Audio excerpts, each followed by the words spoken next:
accommodate Zoom calls, but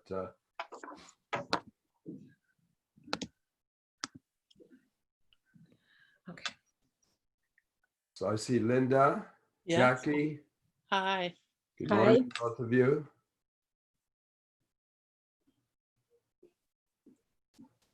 Hi, Bill.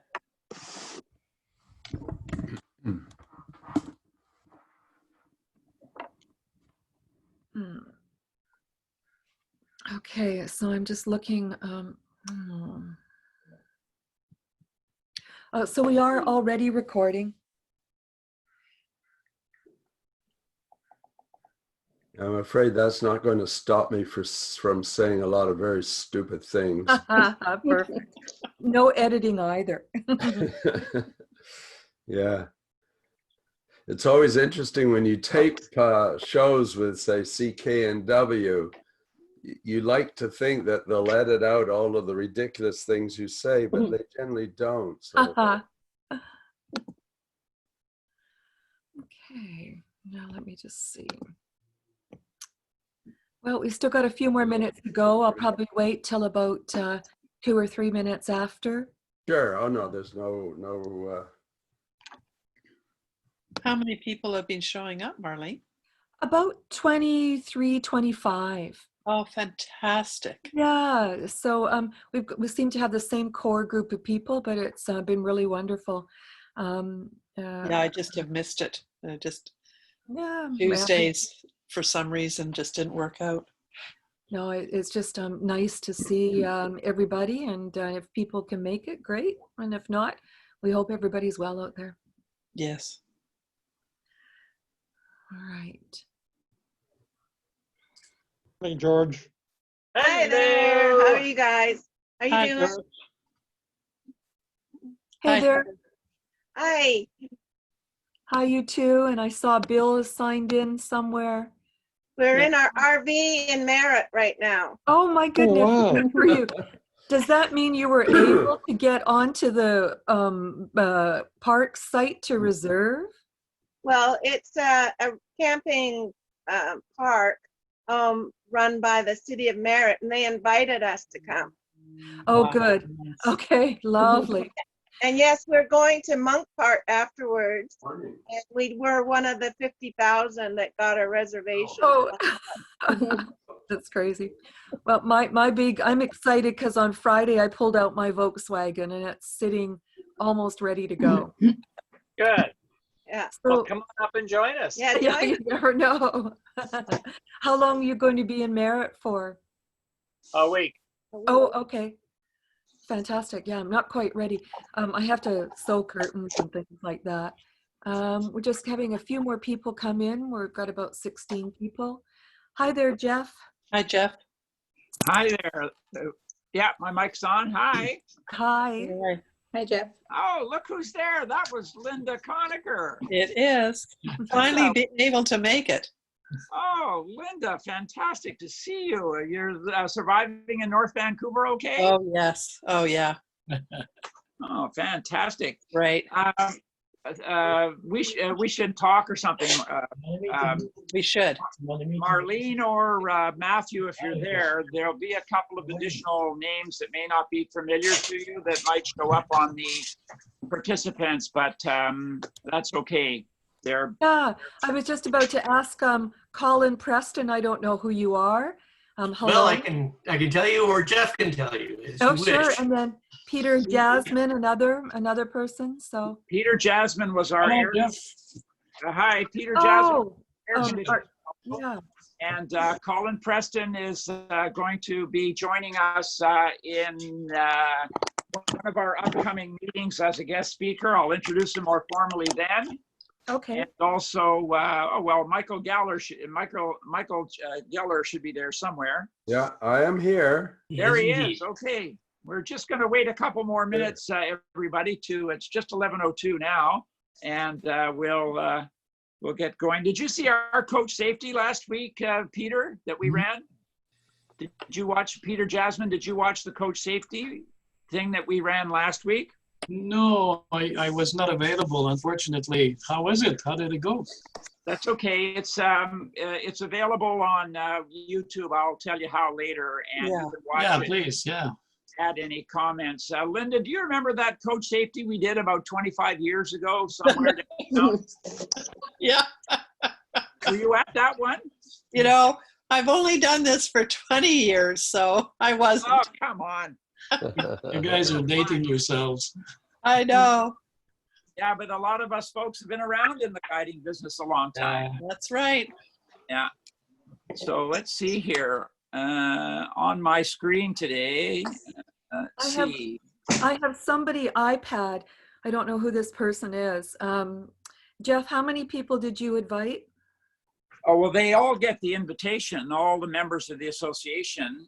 And No, I meant additionally. yeah, Colin, Michael, and Peter. Okay. Well, I'll And find.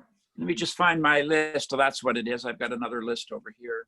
Okay. Oh, Gordon Price might be listening in because he loves Michael Keller. Oh, Funny. doubt that. Hi, Keenan. Hi. Hello. Michael, just so you know, we've had Gordon Price speak to us in person about 3 times over the many years, last 10 or more years, 20 years. And also he was one of our Zoom guests just recently. 2 weeks ago. Yeah. He's always well-informed and entertaining, and As you are.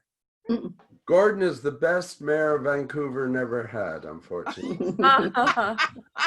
I told him he should have been mayor. He said Vancouver wasn't ready to elect a gay man, but considering some of the people we have elected, a gay man would have been just fine.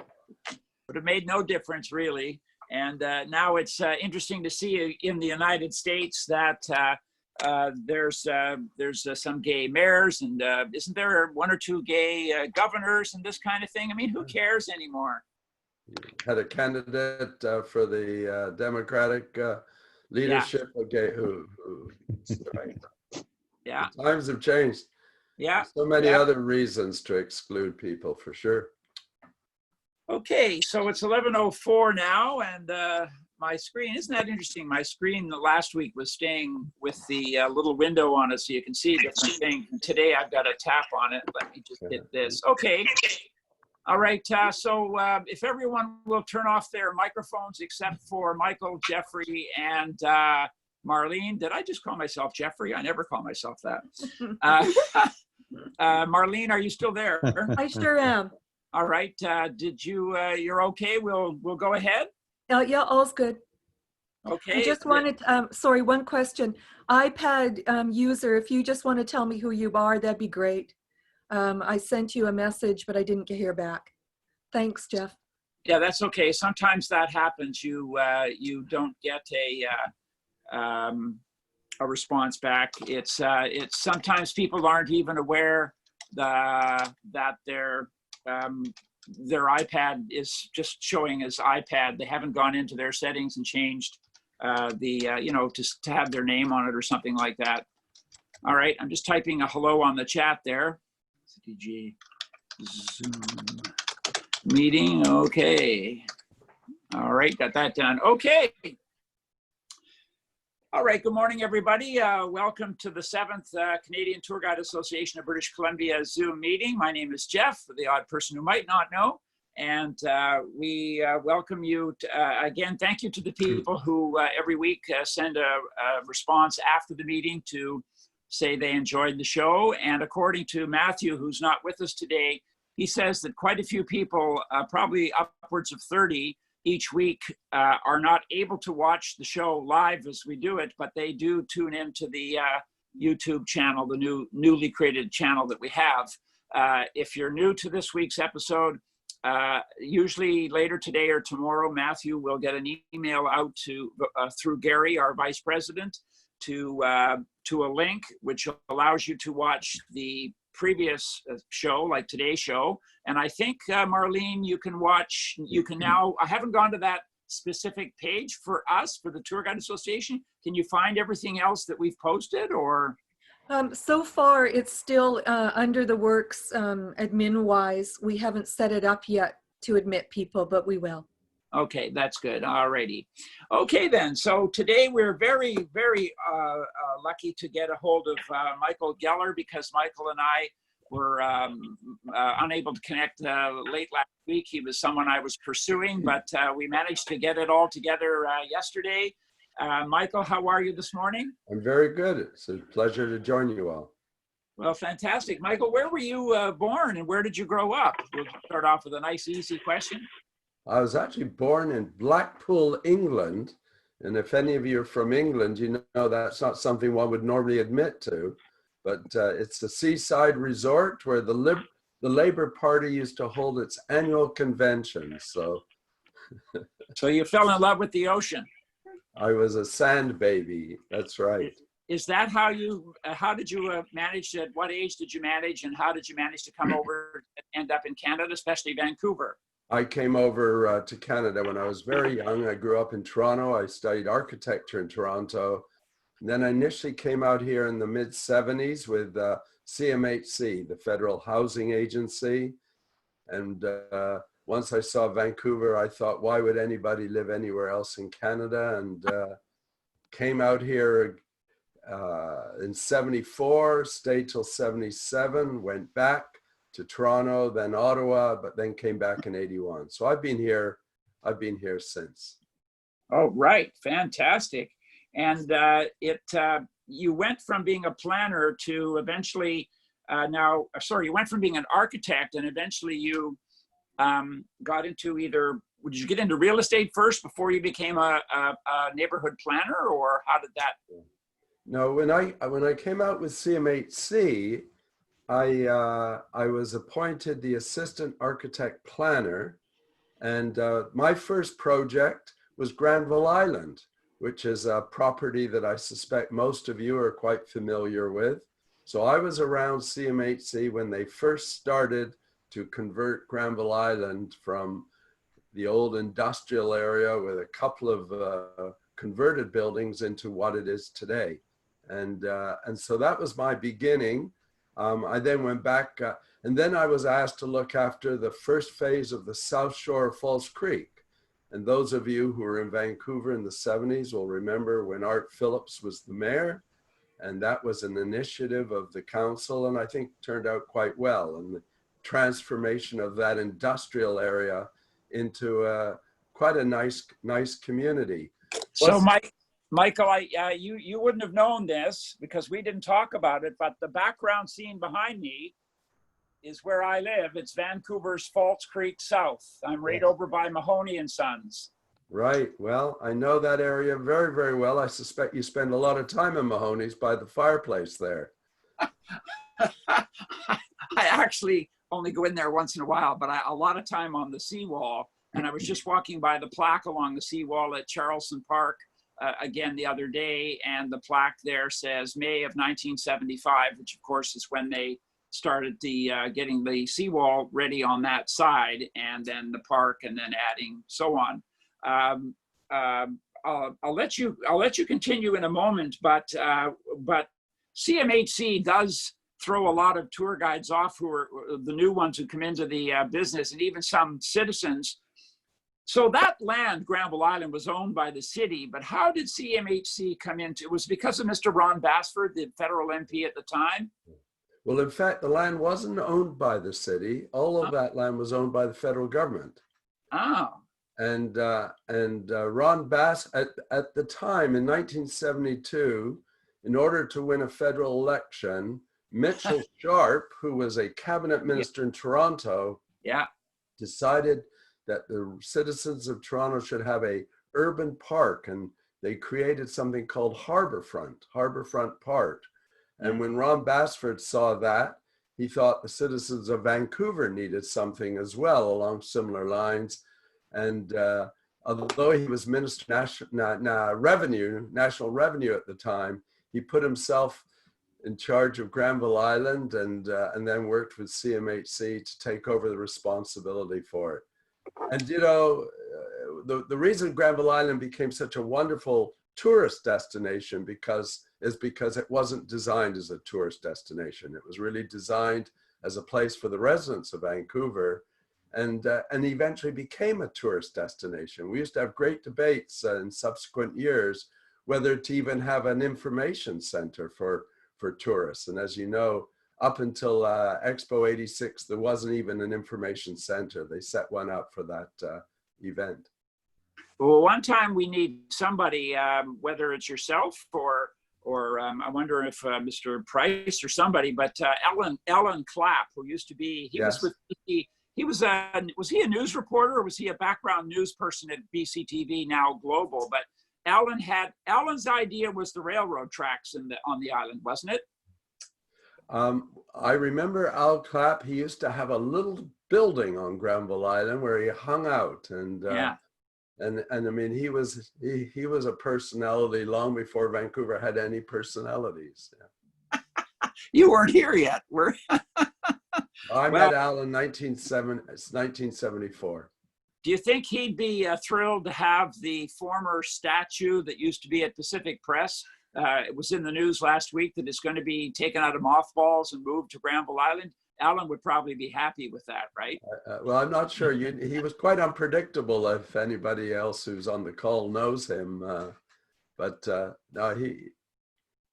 I haven't heard the story. So which statue is that they're well, you remember when Pacific Press, the Vancouver Sun and Vancouver Province used to be at Granville and 6th Avenue for the longest time. And they had a statue in front. It was called Family. It was a mother, a father. I think the lady is holding a baby, and there was a naked boy. The boy's about 10 or 12 or something. It's been in mothballs for many years since Pacific Press moved out of there. And in the Vancouver Sun last week, they ran an article that it's been lifted up out of storage. It's on Granville Island somewhere, and Granville Island is making a decision shortly as to where on the island it will stand. It was controversial when it was unveiled at about 1965 or 66 for having a naked person on it, in this case a boy, and it's on its way to being unveiled at that location in the next month or 2 months. Well, as some of you may know, Granville Island is undergoing a bit of a sort of repurposing, refresh. And indeed, it's appropriate because when it started in the mid-70s, I mean, the kind of market space that it offered and the mix of activities was really very innovative. But as somebody pointed out today, virtually every supermarket in the Lower Mainland, when you go inside, has the feeling of the Granville Island public market. And so it didn't hold the same attraction. Excuse me. So there was quite a large undertaking with a variety of stakeholders involved by CMHC to rethink what should be the vision for Granville Island for the next 25 years. And there's quite a bit of debate going on right now as to who's going to manage it, how it's going to be managed. The city of Vancouver, of course, would like to have more control, but if you've been down there recently, you'll see there had, or certainly just before the advent of the pandemic, certainly some new development around the market, and the art school, of course, has moved out, and so repurposing some of those buildings. Arts Umbrella is now expanding down there, but you will see some changes. And it's going to be more difficult, I think, to park, but there will hopefully be better public transit down there as well. Well, I was down on Granville Island twice in the last couple of weeks, including last week. They've got signs up on the ticket machine saying that all parking is free. And if I'm not mistaken, they're not charging the buses this year. Not that there'll be very many because of the tour buses, because of course, none of us are working. So we'll see what happens there. What was the other thing I was going to say? You know, some people do recall that there was a shuttle bus that ran with then BC Transit, now it would be called TransLink.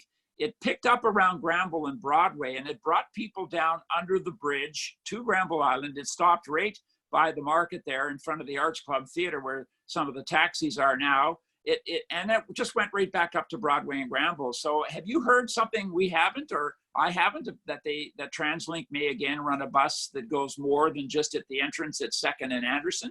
Well, I know that one of the things that TransLink is looking at, and this is a serious proposal that's been on the books for some time, is the idea of an elevator from the Granville Street Bridge straight down to the island. And although that might sound quite dramatic, indeed, it's something that is being seriously looked at by the city engineers as part of the redesign of the Granville Street Bridge. So I expect we will see things like that in our lifetime, certainly in the lifetime of the younger people on this call.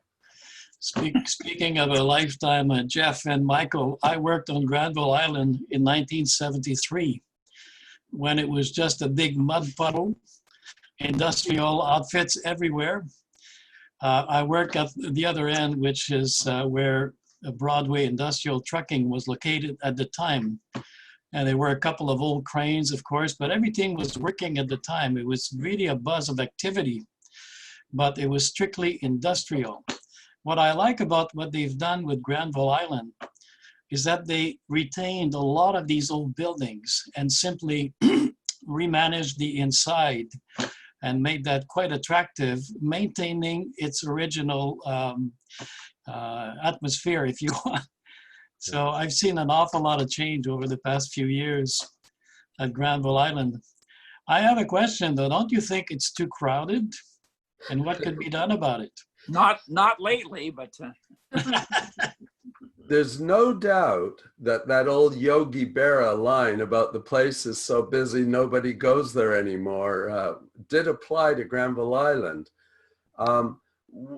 What I think you have to do is distinguish between crowded in terms of the number of cars on the street versus crowded in terms of the number of pedestrians or the number of people in the market and so forth. There's no doubt that a real issue with Granville Island since it started was the whole question of parking. And in 1985, even though I'd left CMHC, I was hired by my former boss, who was then the regional director, to develop a proposal call to build a parkade on Granville Island. And at that time, the thinking was that they would essentially create a public parkade and turn all of the parking into pay parking. And in park, one had expressed an interest. They were going to put a gate at the entrance to the island. And I thought that would completely change the character of the place if you actually had to get a ticket as soon as you drove down Anderson Street. And the other thing was I pointed out at the time, there was no culture of pay parking on Granville Island. It was all free. So I suggested that as a first step, rather than go ahead with a parkade, we would convert a couple of the existing buildings into parking and charge $1 an hour and see if people were willing to pay. And in order to get the city of Vancouver to approve this, I told them this would be just temporary. It was for just 2 years. And as some of you know, the pay parking has continued in one of the buildings to this day. One of the other buildings, I think it was Morrison Steel. It's terrible, isn't it? I can't remember what I had for lunch yesterday. I can remember the names of buildings we converted in 1985. But anyway, we converted Morrison Steel into parking as well. And we managed to avoid ever having a large parkade in the center of the island, although there was, of course, some parking associated with Emily Carr. But no, I think there's that one of the things that has worked, as some of you know, the little ferry system, because that started to bring people onto the island without adding to the number of cars. But I think the direction, and we'll talk a bit more about this because it's not just Granville Island, it's a whole citywide thing, to start replacing private vehicles with cyclists and scooters and pedestrians. Well, on that topic, what did you think of the recent City of Vancouver announcement? There's 10 or 12 kilometers now of slow streets. Is this something we'll see more of? Is this a good idea? Well, it's actually more than 12 kilometers. I think the first phase is about 30 kilometers or 50 kilometers. And it is one of the things I wanted to talk to you about. I think I mentioned it in a conversation with John Daly. And if you are interested, there's a very good city presentation online. You can, if you just Google Slow Streets Vancouver, you can hopefully find that presentation. It's about 60 slides. But essentially what the city is proposing is to take a number of streets and reduce either the parking or driving lane and replace that with bicycle lanes. And ultimately, in the short term, it's sort of an example of tactical urbanism. But eventually, I think we'll start to see wider sidewalks, more separated bicycle lanes in lieu of the spaces that currently are occupied by cars. And I think it's a good direction. You know, in many respects, those of, I suspect all of you travel a lot and your eyes are open when you go to other cities. When you think about it, Vancouver's really quite behind most world cities when it comes to having pedestrian streets, pedestrian zones, comfortable sidewalks, outdoor terraces. So that's the direction we're heading in, and I think it's a good thing. Okay, fantastic. Just to back up a little bit about, so you went from being with CMHC, and when did the real estate or property development come along? And I came back to Vancouver in 1981, and there's a number of people on this call. I can tell from your white hair that you were here in 1981, and things were flying. The developers were all having a wonderful time. We were going down to California for our management meetings and drinking expensive wines. And by 1983, we'd all gone broke. Or not all of us, but Dayon went broke. Company I worked for went broke, NAROD, an old established company. And so I set myself up thanks to the receivers. Most people get put out of business by receivers. I got set up into business by receivers for NAROD and the banks. And that was the beginning. So initially I was advising people on how to undertake development. My first big project was the waterfront of Steveston. And I'm sure some of you, in fact, probably all of you have been down to Steveston. I worked with BC Packers to rezone the initially 92 acres of land that they owned along the waterfront from number 2 road westward. And that was a wonderful experience. I have to tell you a story which you may relate to. Many of the merchants in Steveston were very concerned about what we were proposing. And I tried to convince them that it was not necessarily the death knell of Steveston Village, that on the contrary, if it was done right, it would enhance the place.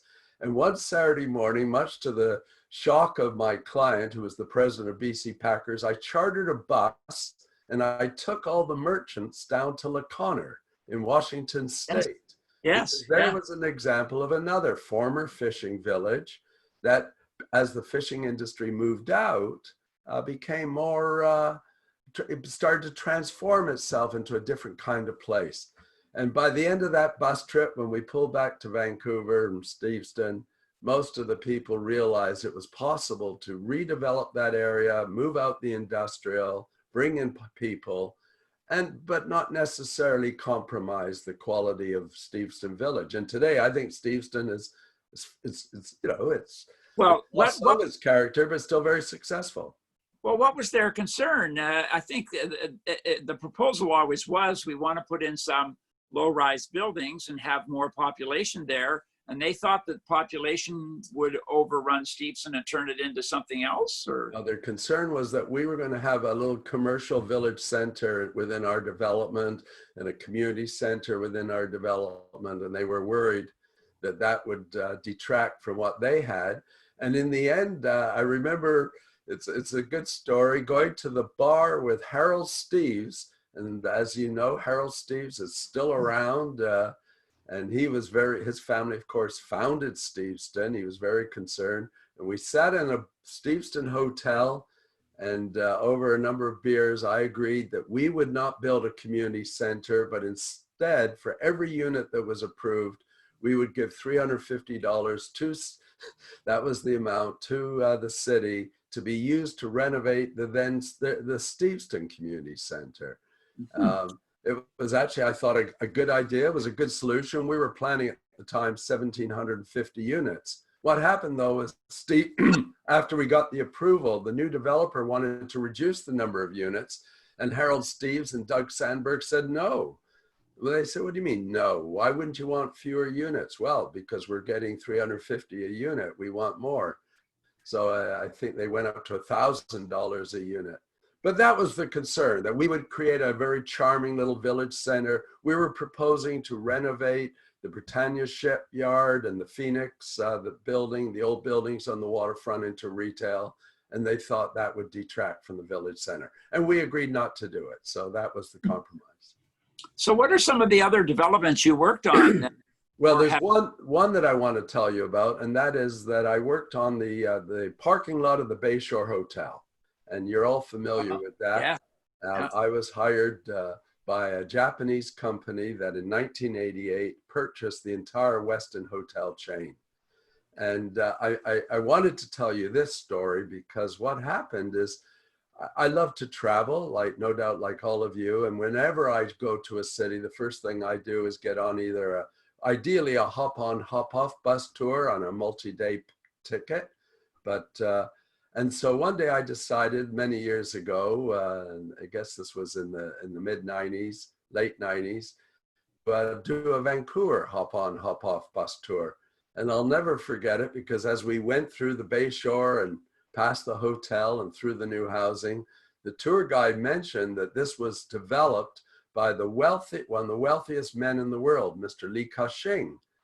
And at the end of the tour, I thanked him for his commentary, but I said, by the way, that Bayshore development was not developed by Li Ka-shing. Li Ka-shing developed the North Shore of Falls Creek, but not the Bayshore. Oh no, he said to me, you're wrong. I know for a fact that it was Mr. Li Ka-shing. I tried to convince him otherwise, but he just didn't want to know. But I came home and told my wife. She was amused. Yeah, one time, a funny story for people, the longtime tour guides will remember a time when the city tour included traversing through Shaughnessy, along Angus, the Crest, along Osler.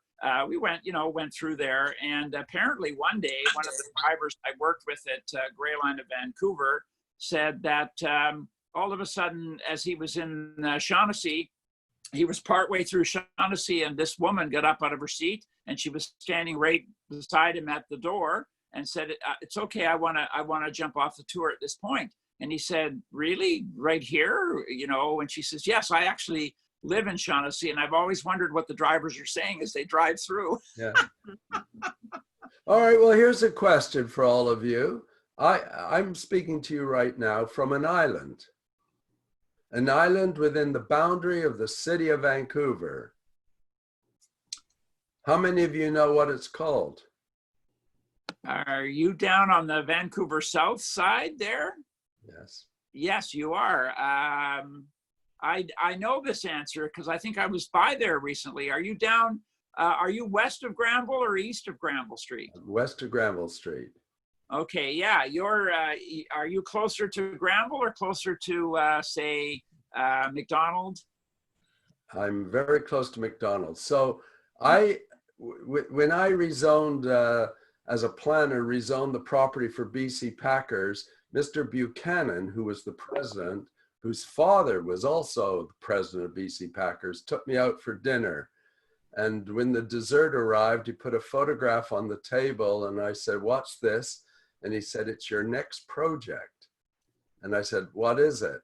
He says, "This is 25 acres of property we own within the boundary of the city of Vancouver, and we don't need it anymore. We want to sell it." And I said, "Where is it?" And it was in the area known as Southlands. So if you go to the southern foot of Blenheim Street, and at the time, the property was known as Celtic Island, and they had a shipyard, and from the turn of the last century, there'd been fishing operations. There was a net loft on the island, and I was hired to help them get value for the property. They didn't really care who bought it or what was done with it. So I initially took a look at the zoning, and the zoning map of Vancouver, there's a line all along the shoreline which zones the property RS1, which means single family. It's not really single family, but it's just zoned that way. And the island, because it fell outside that, was zoned RS1, even though it had historically been used for industrial purposes. So I took Mr. Buchanan in to see then Ray Director of Planning, Ray Spaxman. And Yeah. I told Spaxman, I introduced him to Mr. Buchanan. I said that this property, there was half of it was on the mainland in the agricultural land reserve, but the other half was on an island zoned RS1. And Spaxman said, what do you want to do with it? I said, I've calculated we could put between 30 and 40 houses on it. Come on, Geller, he said, you know and I know that was just, that line was drawn accidentally. That's just an accident of zoning. And after we left the meeting, Mr. Buchanan asked me, well, if land is zoned accidentally, does that mean it's not valid? I said, you know, I've never encountered this before, but I know the person to ask. There was a very prominent lawyer in town named Jonathan Baker. And I worked for the city, and I went to Jonathan Baker and I told him I need an opinion on whether or not the city could deny us a subdivision plan because the zoning was accidental. And I still have the legal opinion here in my office.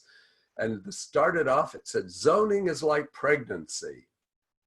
It is a blessed event, whether accidental or not.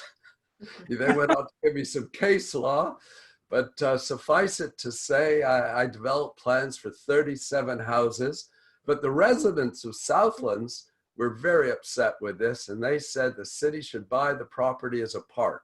And George Puel was on city council. Many of you will remember that name. And George said, as far as if this is ever up to me, Geller, no one will ever live on Deering Island. So Gordon Campbell was the mayor. We worked out a deal whereby Gordon said, if we can get this property and it doesn't cost us more than $1 million, there you are. That's it. Deering Island and the Fraser River, surrounded by golf courses. Yeah, anyway, without wanting to bore you, in the end, we offered to sell it to the city for a park. But when the residents who wanted a park saw it might actually become a park, which would bring strangers into the neighborhood, in the end, they told the city, no, they preferred to have 37 homes and hope that the residents would subscribe to the values.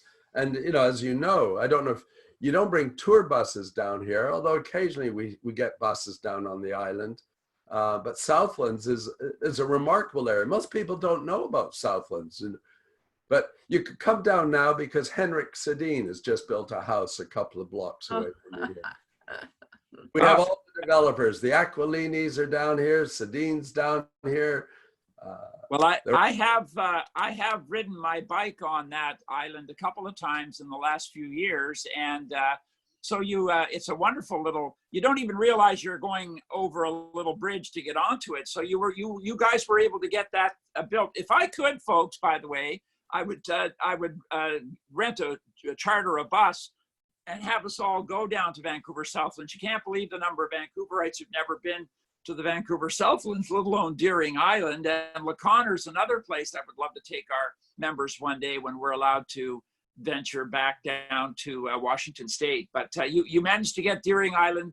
How did it come? Was it a big fight, or what happened to get it finally approved? No, it wasn't a big fight. It only took 5 years. Oh. Okay, but I have to tell you, one day I will write a book, and there'll be a chapter about Deering Island, and the last section of the chapter will address the fact that after the residents of Southlands fought me for years and years because they were so opposed to what we were going to do, after we did it, and I like to think we kept most of the promises we made in terms of some of the character and the respect for the equestrian nature. One year I was invited to play Santa Claus at the Southlands Pony Club annual Christmas party. And it was a very special thing for me to do. One, because of the history of animosity between the residents and myself, and two, because of the fact that I am Jewish, and it's not often that a Jew gets to play Santa Claus at the Southlands Riding Club. That one time, do you remember Vancouver AM, Michael? Sure. The morning breakfast club, Tourism Vancouver Breakfast Club. Oh gosh, in '83 or something like that, they asked me if I would wear a blue Santa suit with a blue hat, and I was a Jewish Santa Claus. So I'm not Jewish. Anyway, what other? So as you know from an email I sent you, a Vancouver city tour these days mostly consists of being downtown. Any other little things of note that you could tell us about downtown Vancouver, pieces of property or something that you helped develop maybe, or background on something like that? Well, for a number of years, when I first arrived in Vancouver, I didn't know where to live. I'd be interested. I mean, I'm sure many of you have had the same experience. But as I looked at the city as a young man, it seemed to me that the most appropriate place was in the West End, and the most appropriate street to live on was Beach Avenue. And I took a look at those round buildings called beach towers, and I thought, this has got to be the place to live. And I tried to get an apartment in beach towers, and it was full up. But eventually I did get to move into the building called Martello Tower, which some of you may know is another round building that at the time was next to the Burrard Street Bridge. There's since been another building between it. But many years later, I was invited to meet with Mr. Morris Wosk, and many of you, of course, know the Wosk name, and Ben and Morris Wosk. And at the time, he owned Beach Towers, and I was hired to try and help him get approval initially to add some apartments to another one of his properties called Langara Gardens. Langara Gardens is that development at 57th and Cambie. Again, 3 high-rise towers sticking up in the middle of nowhere. At least they were at the time. And then after that, I was hired by his son to develop a plan to add another tower at Beach Towers. So it's the irony that, you know, in 1974, I couldn't even get an apartment in the complex. And 20, 30 years later, I was working on trying to build another whole building. But I worked with the Wosk family on a number of projects. And gosh, you know, unfortunately, Morris Wosk passed away. And I think there's a point I'd like to make. We're losing too much of the history of our city. I mean, people like Wosk and Jack Diamond, who passed away. You know, Joe Siegel is still with us, but Joe's not going to be here forever, although he thinks he is. But, you know, Joe's approaching his mid-90s.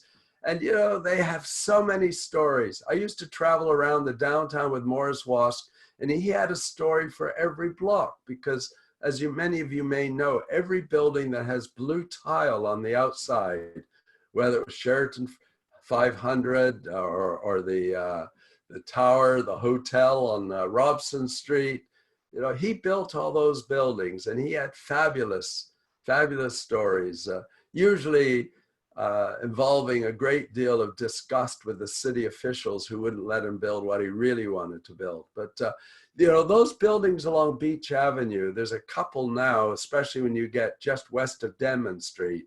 I don't know if you've noticed, but one of my favorite developments, the Sylvia Hotel. You all know the Sylvia Hotel. And you all know that next door, the owner of the Sylvia Hotel built a high-rise and a little new restaurant. But I'll bet you haven't really noticed, but do the next time you're there, that if you look carefully at that high-rise, you'll notice half of it is very, very modern. It's all glassy with a pointed pergola, about a little structure on the top, and that penthouse is where Jack Poole used to live. But if you look at the back half of that building, you'll notice that the whole building, I think it's 15 stories or give or take 1 or 2, is simply a copy of the Sylvia Hotel building. So it's brick with exactly the same cornice and so forth. And it's absolutely fascinating. And then of course, just next door but one is another tower, also by the same architect, Richard Henricus, that has the tree on top. And that's, again, another famous Vancouver landmark. But if I could share one observation with you, when I take tours of buildings in Santiago, Chile, or many, many cities around the world, they'll often tell you who the architect was of the buildings.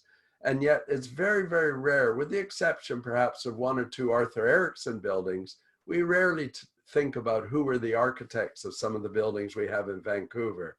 And one of my personal missions is to try and at least promote just a little bit the fact that we have some very successful, very creative architects, and they should get recognition. The joke is everybody knows which building Bob Rennie sold, but they don't know which building Richard Henricus designed. And I'd like to see that reversed. Yeah, sometimes the reason an architect isn't mentioned is only because of timing. The timing, a city tour years ago, Michael, used to include the downtown stuff, Chinatown, Gastown, Stanley Park. You'd go over Burrard Bridge and you'd head all the way to UBC and double back and make your way to Queen Elizabeth Park, and then you'd go downtown. And then the tour started shortening. You'd go only as far as McDonald's, and you'd cut up to maybe King Edward, and you'd go into Shaughnessy and Queenie. And then as Granville Island became more and more popular and successful, and as the underground water reservoir was getting maintenance work done on it in the early 2000s, I think it was, that started to kill off everyone going off the downtown core. People wanted to go to Granville Island. Then the construction of the Canada Line on Cambie for 4 years, about 2005, 2006 on till 2010. So now most of us stay just in the downtown area. But what Will, you and I will talk or email, and I'll give you the exact routing most tour buses take, and we'll talk about you can tell me the names of the architects and I can post that for our members. A lot of us do know that the current Trump Tower was supposed to be the Ritz-Carlton, and that was designed by Arthur Erickson. And that's right. a quick question about, I keep hearing rumors that the Four Seasons, as you know, it was in a dispute for many years with Cadillac Fairview, who owned the Pacific Center, and the Four Seasons this year left the Pacific Center. Have you heard any word on them thinking of building or taking something over? The persistent rumor is that the Four Seasons wants to take over the Trump Tower and have that as their hotel, but I'm not sure if that's true. Yeah. No, I mean, like you, I have heard that Four Seasons, given that its roots are in Canada, would like to have another property in Vancouver. And whether they build one or whether they take over an existing property, and Trump Tower would be a logical one, although depending on what happens with Mr. Trump, maybe he won't want to have his name on that one. Well, but I just have to ask you something. Yeah. Because as I say, I was trying to think after I first was contacted you by Jeff, how many hop-on bus tours I've been on in my life. And I think I've probably been on, maybe 50, maybe 70. I mean, I've been on them all over the world. But one of the things that many cities do offer is not one bus tour, but say 3 bus tours, and they're interchangeable. And so you would have the downtown tour, you'd have the suburban tour, you'd have the North Shore, or this, you begin to have 3 or 4 different lines. And certainly, I mean, I would think a lot of people would enjoy a tour now that takes you off onto the North Shore. I mean, gosh, so does somebody other than say Gray Line, I don't know, offer tours where you can pick up a tour downtown and then it takes you over to the North Shore? Well, the North Shore, of course, these days is famous for having some free shuttle buses run by Capilano Suspension Bridge and Grouse Mountain to get people there. And in recent years, Lynn Canyon doesn't want tour buses. Even mini buses are having difficulty being able to go to that park now. So I can tell you from experience from working at Grey Line of Vancouver twice for 2 10-year periods, years ago, they did try to venture out. They did try to get people to take a tour bus that started downtown, took them out to Stevenson Village. The most recent time we did that was in the early 2000s. And believe it or not, now it might be easier today because of the internet and people Googling and so on. But back then, it was tough to get people to do anything other than, no, we've heard about Vancouver. We've heard Stanley Park, Granville Island, Capilano Suspension Bridge. Yes, I hear you saying that maybe we should go out to Hell's Gate or to the Langley or the wine things that are out there. But that's a lot. The majority of them they just want the bread and butter stuff. Butcher Gardens, Vancouver, and that's why some of them didn't venture further. I know the hop on, hop off you're talking about. If anyone's been to Honolulu in the last while, one of the companies there, probably Roberts, runs Waikiki, and then the next circle of buses run a little further out, and the next one runs even further along the shoreline. towards the Kualoa Ranch and so on and so on. So in Vancouver, you've got West Coast Sightseeing and Land Sea Tours that offer where the driver and the bus stay with you for 2 to 3 or 4 hours, including, of course, the day trips that are all day to Whistler and all day to Victoria, back on the same day. So Let me throw something out for you. So when I studied architecture, I had a professor who once said, Geller, if there's a mistake, don't try to hide it or ignore it. Make a feature of it. And so architecturally, it would mean, you know, if 2 walls didn't quite meet, maybe you'd add a piece of trim and you decorate it, whatever. My point is, COVID-19 has been just a disaster for all of us. Then the question is, how do we make some sort of a positive feature of it? You know better than anyone that we're going to have a hard time attracting tourists coming from other parts of the world. It's going to be hard for them to get to Vancouver.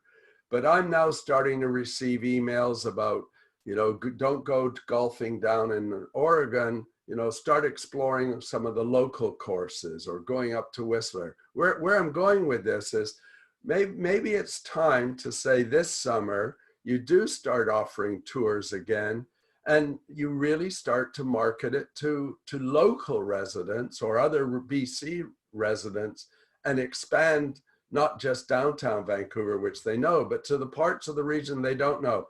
I don't know how many of you have been up to the British properties lately, but whenever I have guests, one of the first places I take them up to the British properties, because there's new houses that are built up there. You feel like you're, you know, in Santa Monica or Malibu. I mean, there's some of the most atrocious examples of excess, but they're breathtaking. But, you know, you can have a wonderful tour going through West Vancouver, now parts of North Vancouver, even some of the less conventional things. I'll happily, I used to, whenever I teach at SFU or give talks to students, I would often, one of the things I would ask them is to put together a list of 10 places where they would take visitors to Vancouver to show them the quintessential experience or different experiences. And, you know, we started with Granville Island because I know that's very popular, and Stanley Park is very popular.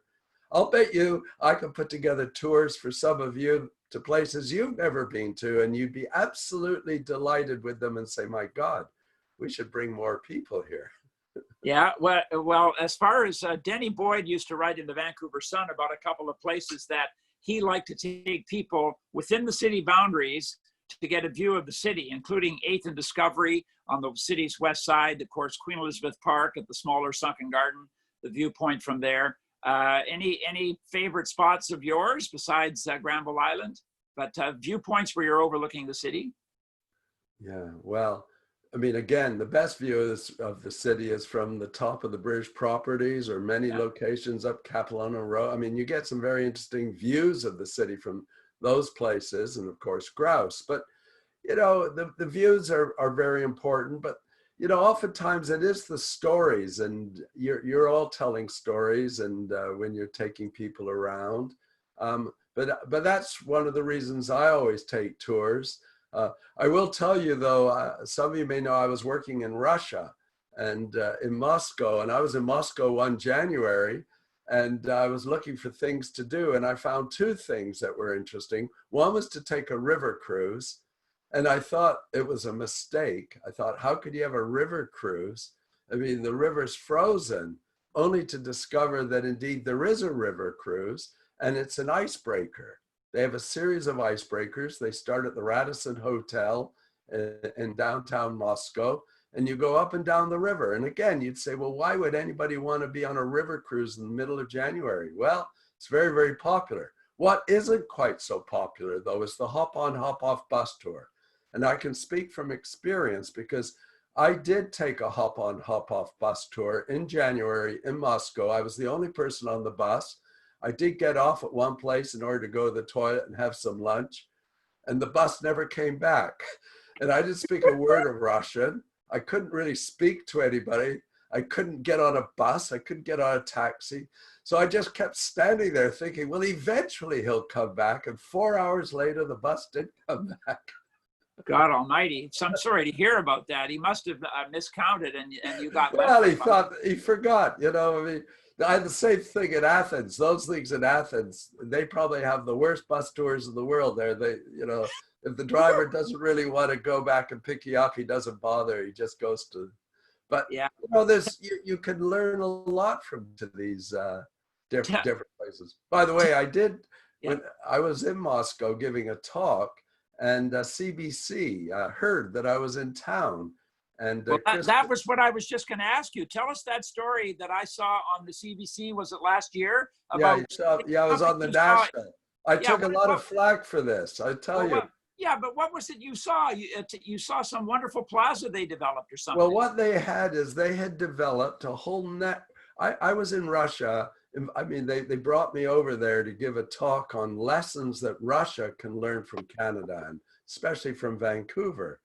But my point of view, so Chris Brown heard I was there, and they contacted me and said, can we come and give film some of your talk? I said, of course you can. I'm a very narcissistic individual. I'd love it. But I also pointed out to him that there were things happening in Moscow that were far more impressive. And one of the things is Putin had created all these wonderful new pedestrian streets. I mean, I said, we've got the Granville Street Mall, and look what they've got here in Moscow. So we did a segment, an 8-minute segment for the National, which they titled Putin's Paradise. But you can't believe the flack I took from all my friends for lauding, you know, Putin's efforts to beautify Moscow. But in fact, Moscow, you know, it doesn't apply to the rest of Russia, although I travel quite a bit in Russia. I mean, Moscow is really becoming a very popular tourist destination. It's not the city that it was 30, 40 years ago. Well, I got a question for you about Granville Mall. It's been when it first went in the mid '70s, and then just before the Canada Line opened, they repaved the entire street and so on and so on. My feeling, and many others, is that the Granville Mall should be reborn again, and that they should allow at least maybe traffic shouldn't be allowed to park on it like Robson Street on the curb lanes, but that cars should be allowed down the street again. But what is your feeling on that Granville Mall and closing of Robson Street between Howe and Hornby to create a plaza? Is that a good idea too? Well, many of you will remember in the 70s when Robson, you know, when Granville Mall was converted and Art Phillips was the mayor, and it happened because it was a trend all over the world to create pedestrian streets. Yeah. And initially, I don't even think there was transit. I think it truly was but one of the reasons we did it in Vancouver is because there was a lot of crime. There was a lot of, even in those days, people hanging out on the streets, and they thought it would help revitalize the street by turning it into a mall. And it didn't work. And it has gone through a couple of iterations. At one point it had just transit, then it did have some parking and so forth. Robson Street used to be known as Robsonstrasse. It was a European street. That's where you went to the German delicatessens and so forth. And I always thought the Robson Street would become a pedestrian street all the way down, you know, all the way down to Denman Street. And, but I predict that within our lifetime, we will see a significant portion of Robson Street turned into a pedestrian street. And indeed, you know, I mentioned that lesson from my professor, if there's a mistake, make a feature of it. Vancouver is now using the need for physical separation to create these slow streets, to create the wider sidewalks that we should have, to create safer bicycle lanes that we should have. And yes, it's going to create greater congestion. There's no doubt about it, especially at the beginning. But I do predict that many of these changes will become permanent, and we will become more and more a more European style city. Those of you who've been to Copenhagen, you know there's lots of pedestrian streets. Well, all right. And I didn't mean to ask so many questions before I let any of our members. Do any of our members have any questions that they would like to ask Michael? Just unmute your mic and we'll take any quick questions. Otherwise, I thought of a few more for you. or you can hit the raise your hand or type in the chat. All right, Michael, tell us. Well, I see Linda. No, I can see Linda Conacher would like to ask us something here. Go ahead, Linda. Michael? Yeah.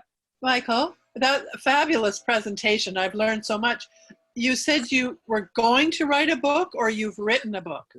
No. One thing I did do when I was a little boy, I collected stamps. And I don't know if any of you were stamp collectors, but if you were a stamp collector, you had a different perspective of the world than if you weren't a stamp collector. And my dream from the age of 10 onwards was to take a long trip around the world.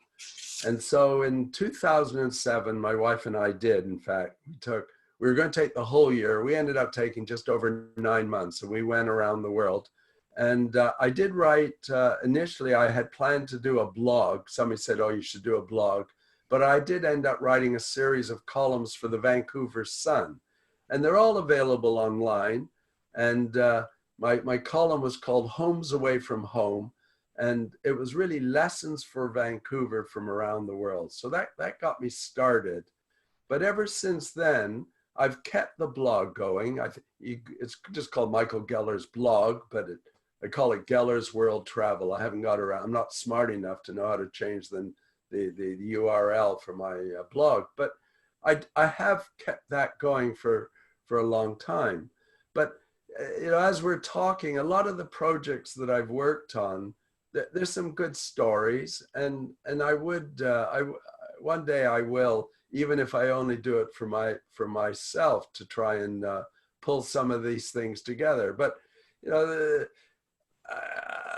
so I haven't written a book, but I've worked on the index, and I have some ideas, because I'm now in my 70s, and I've watched the city change quite a lot. I went to a wedding one day, and I met a gerontologist, and my wife worked as a cardiac technician, and it was her daughter's wedding. And at the wedding, we were chatting, and she learned that when I was with CMHC, I used to build seniors housing. And she said, well, why wouldn't you build any seniors housing for the Jewish community? Well, I said, I just haven't really got around. Oh, she said, my husband, who was an ophthalmologist, knows exactly where it should go. It should go on the parking lot of the Jewish Community Center at 41st and Oak Street. And she said, I want you to do it. And she was a very, very demonstrative woman. And anyway, I did. I went and spoke to the board of directors, but they said, no, we're not making the parking lot available. I thought, that's good. I don't have to do it. She said, what do you mean you're not going to do it? Why don't you get another piece of property? I said, well, there isn't anywhere. I mean, there's a church, there's a shopping center, there's just houses. Well, buy the houses, she said. I said, I don't have the kind of money to buy the houses.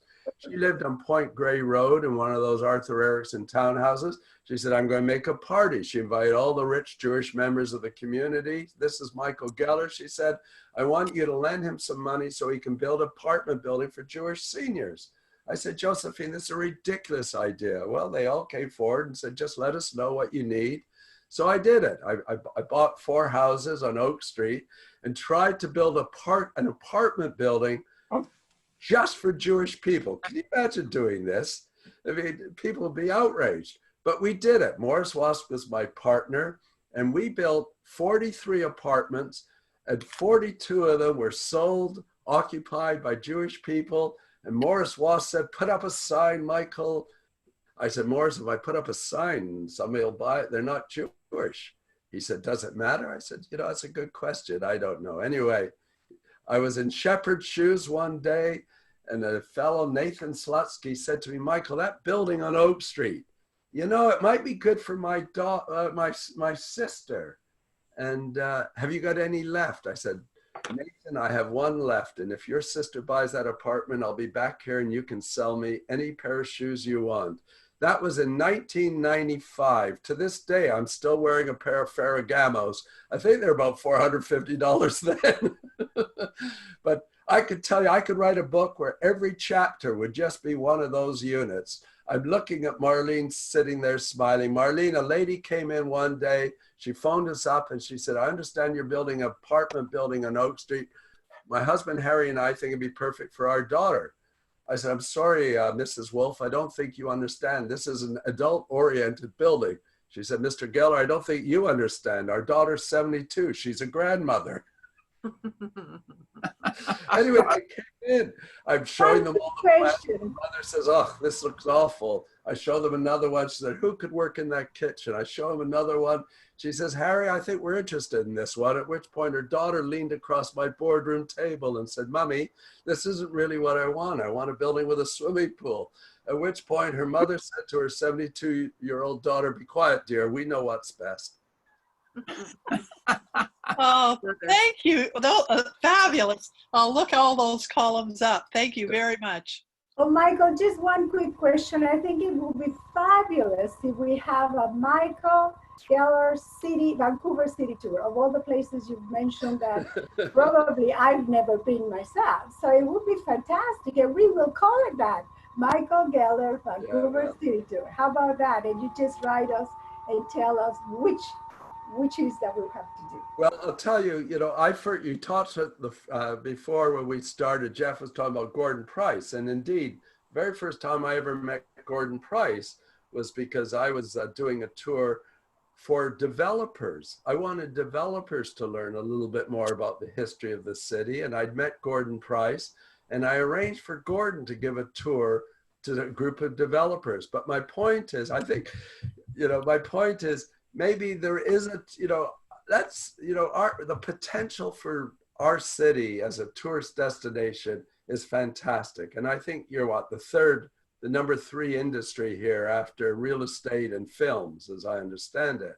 But my point is, you could do it not just a Michael Geller tour, but a tour that does look a little bit more at the architectural planning with the stories, not so it's limited. I mean, I was in February, and I did write a column about this for West Coast Homes and Design. I went down to Palm Springs. I don't know if any of you have been down on the mid-century modernism tour in Palm Springs, but it's fabulous what they do. I think they had 65,000 people come for the week.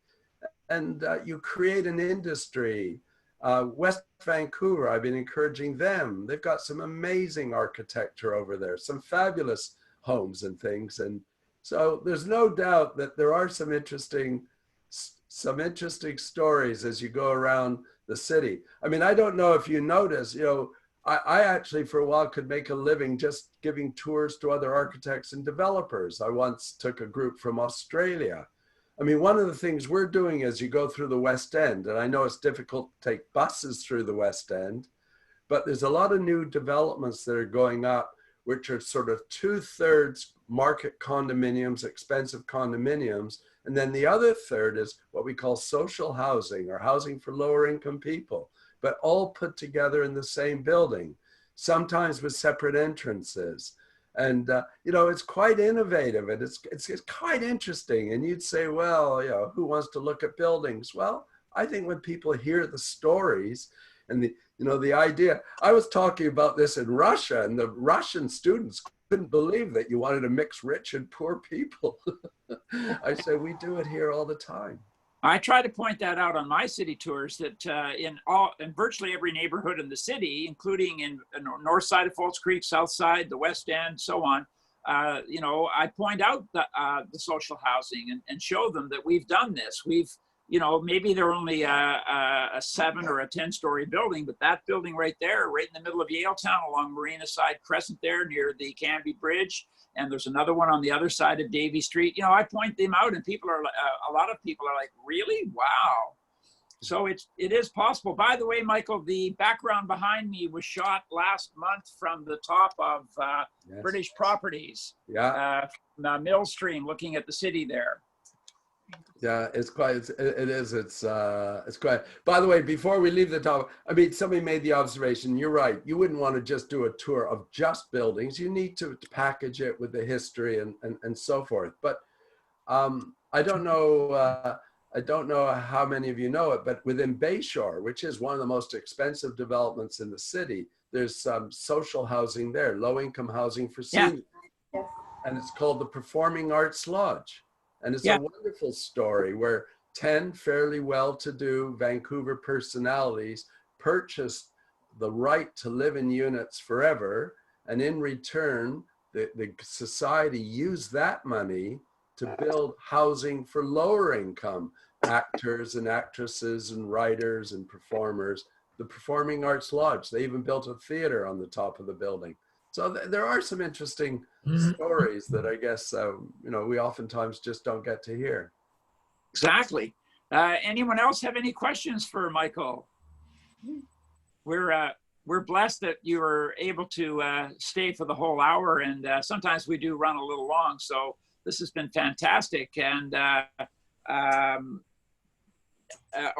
did want to ask your thought on, you were talking earlier about Robson Street, from Burrard Street down to at least Jervis Street.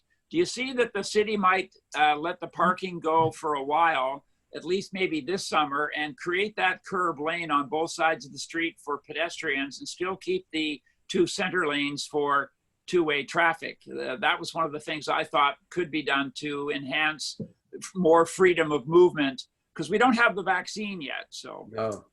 Well, I mean, again, if you look at this presentation, you'll see examples where certainly where they are working now is certainly in Kitsilano, 4th Avenue, Broadway, a number of those streets, because the reality is, I mean, I'm just starting to get out myself. You often see people lined up outside of a drugstore, a supermarket, and you need to start creating that separation space.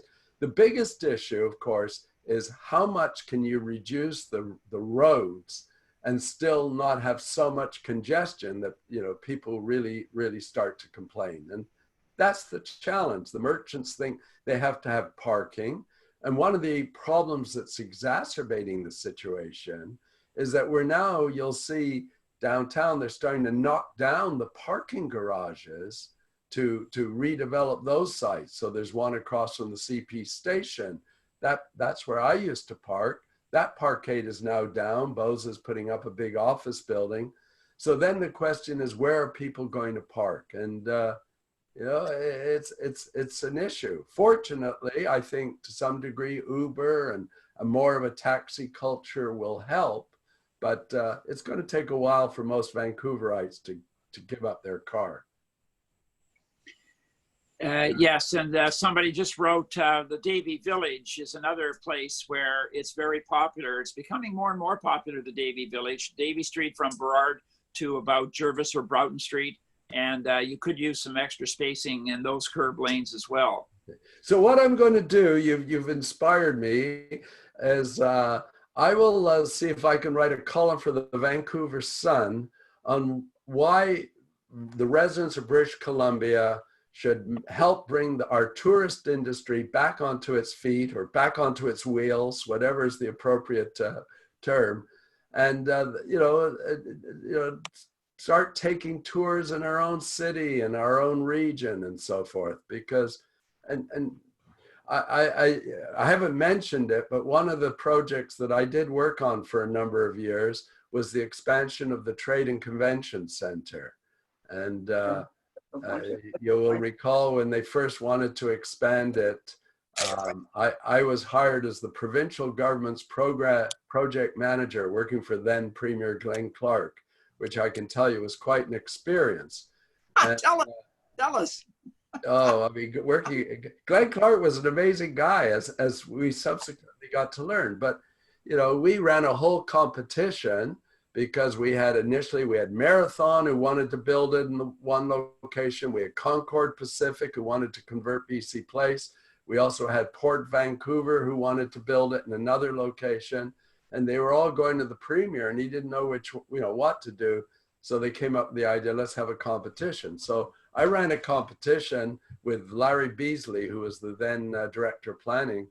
And it turned into a disaster because first, the Concord, they decided the site they wanted to use didn't work. So they wanted to convert BC Place, and that didn't work. So they dropped out. And then Marathon Realty thought, we're never going to get anywhere with Glenn Clark. He's not going to pick us. So they dropped out. So all we had left was the Port of Vancouver and Concert Properties, headed up by David Podmore. And so they, quote, won the competition because they were the only one left standing. And then, of course, eventually, we actually thought it was going ahead. And this is a true story.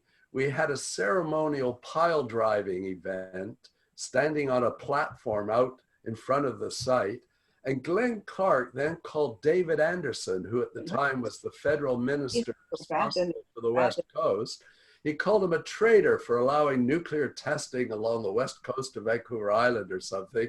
And at that point, that was the end of the federal funding for the project, and it died. And it took a couple of years before it got resurrected in time for the Olympics. But yeah, I have all the files upstairs on the Vancouver Trade and Convention Center. But my point in telling this is, of course, you get to meet the hotel industry, the tour industry, and so forth. And you develop a real appreciation for how important it is. I mean, I heard last week, as you did, we're not going to have the tour ships coming in. I mean, we really do need to figure out a way to compensate. And most people who live here, they don't know the city, they don't know the region.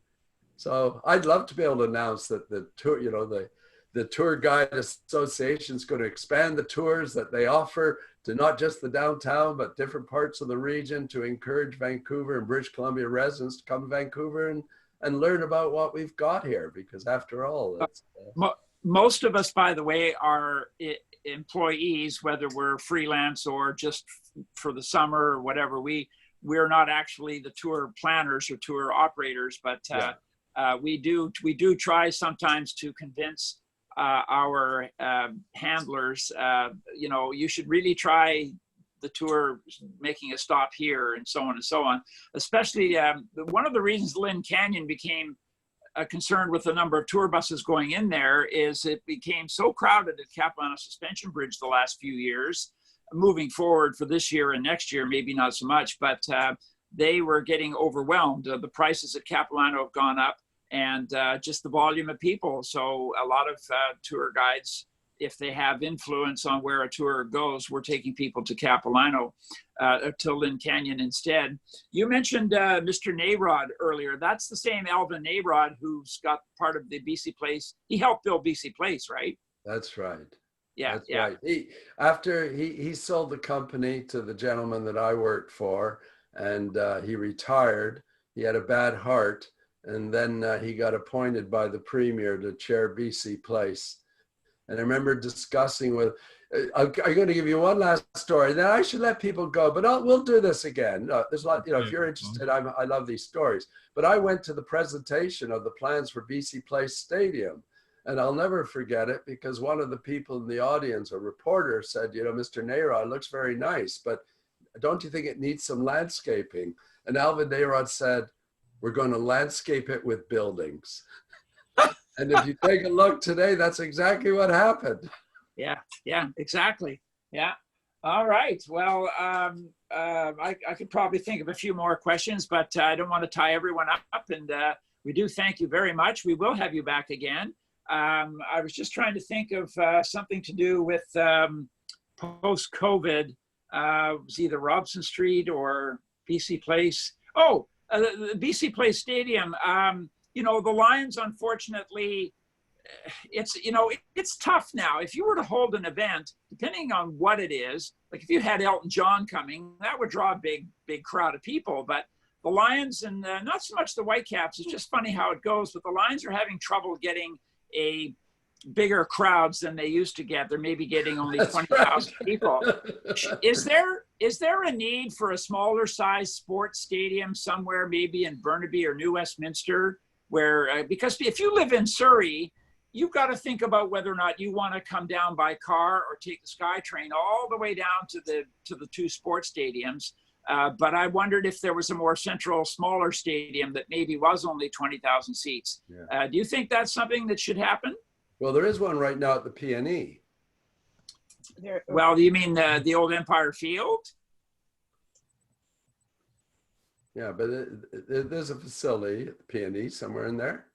Not a sports stadium with 20,000 people. Not for 20,000, no. No, no. Well, it's going to happen. I mean, Surrey and Burnaby both are going to build things over time.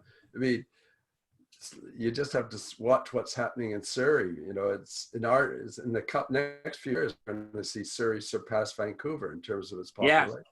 Yeah. What do you think about that? I'm not happy with that. That'll mean that the Surrey is bigger than Vancouver population-wise, and I don't know if I can handle that. No, I know. Change. It's tough to handle change, Jeff. Well, one of the things I've been telling tour guides and even our tourists is the reason there's so much building up in Vancouver, high rises, whether they're 5 or 10 or 20 stories, is that's one way to keep the population up, since there's nowhere left to build. There's no space left in Vancouver for houses. If you want to build a house in Vancouver, you've got to buy an existing house and tear it down. There's no more land left for building houses in Vancouver in that respect. So keep building high-rise buildings is one way to do it. Just to my east here, you've got a number of new buildings that have gone up along West 2nd Avenue, West 1st Avenue, all in and around the Olympic Village. And I can see a time when the other side of the street right now, 2nd Avenue is industrial on one side, residential now on the other. And I can see that first block eventually being designated, well, we're going to let high rises here. Do you see that?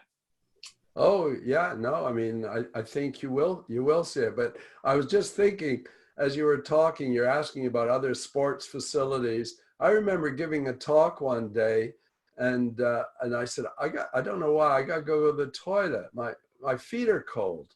Well, they said, of course your feet are cold. You're standing on ice. So I was in Abbotsford, right? Is that in Abbotsford? There's a sports facility out there in Abbotsford, or in Langley. There's the sports facility in Langley. It doesn't seat 20,000, but I guess it probably seats 5,000 or so. We will see. I mean, the region's changing. I mean, New Westminster, New Westminster has got a fabulous history, and again, lots of interesting places. That Westminster Quay development is, I often think, is as interesting as South Shore Falls Creek. So there's lots of parts of this region, and I just feel I should let all of you go and have a nice lunch somewhere. Restaurants are open now. Yeah, I just did want to comment. The one thing I've learned about this COVID and even the slow reopening, certainly when everything was shut, there's not enough washrooms. For example, if I'm out for a walk on the south side of Falls Creek and I end up over by Science World, well, you can't go in to use the washrooms at Science World unless you're a customer. The community center's been shut for 2 or 3 months now. There needs to be more public washrooms somehow, clean washrooms, just in general. And there needs to be more outdoor hand washing stations. If you're just walking along, maybe attached to that community center, Creekside Community Center, if you don't want to step in the building, but you just want to get a tap, wash your hands, or more of those sanitizers. There's not enough of those around now. I bring that up because my wife is handicapped and she doesn't understand she can still walk, and she'll touch things without realizing you're not supposed to touch things. And of course, she automatically puts her hands up to her face. And I sometimes can't catch her fast enough to stop her from doing that. But when I'm in the supermarket, for example, as you walk in and before we walk out, we'll use the hand sanitizer. So I'd like to see more availability of hand washing sanitizers. But in general, when you're in Australia, everywhere, we were in Australia 2 years ago, Michael, everywhere you go, there's a men's washroom, a ladies' washroom, and there's a handicapped or family washroom. I can't leave her alone for me to step into the men's washroom. I need to be able to take her into the handicapped washroom. And there's almost none of those. There's very few places around Vancouver where you'll find the 3 washrooms. So so I wrote 3 columns last year about the need for more public washrooms. Okay. And because people are using the parkades as public washrooms. And you're absolutely right. And again, as a result of COVID, the city has now got, I mean, some of those trailers are really very nice, those washroom trailers. Mm-hmm. Now, you have to get steps to get up into them. But yeah. Anyway, I guess maybe that should be the final thought, that we are in a very, very awful situation. We have to figure out how we can sort of make the best of it. And and if nothing else, use it to try and improve the sort of our society. So anyway, I feel I've overstayed my welcome, but I've enjoyed chatting with you, and let's keep this conversation going. Yeah, well, we'll have you back, and we do appreciate your time. And Marlene, Marlene, by the way, is the president of our Canadian Tour Guide Association. Marlene, thank you for helping to host while Matthew is tied up today. And I guess if you want to stop the recording and anyone who wants to disappear, we'll let you go. But if anyone wants to make any other comments or questions that's not being recorded, you can let us know. All right. Thank you very much, Michael. And thanks everybody to see your faces. It was a really enjoyable time, and we'll see you all soon. So I'm going to stop the recording now. There you There we go. go. All right. Thank you again. Yeah. Thank